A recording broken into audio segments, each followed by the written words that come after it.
How to hide WhatsApp active status or last seen.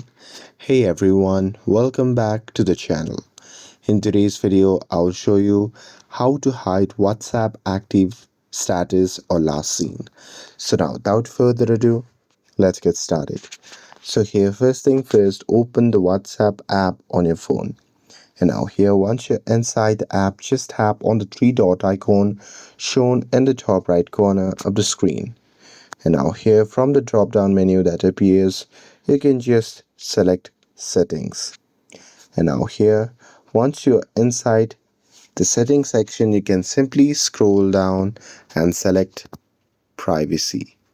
And now here in this section, just scroll down and select last seen and online. And now here under who can see my last seen, just select nobody. And after that, under who can see when I'm online, you can just select same as last seen. And that's it. Your last seen and online status will now be hidden from other people.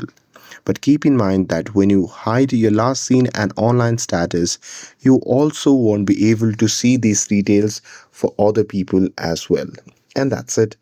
With this, if you found this video helpful, then don't forget to like, share, and subscribe to get updated for more videos. Thanks for watching, and I'll see you in the next video.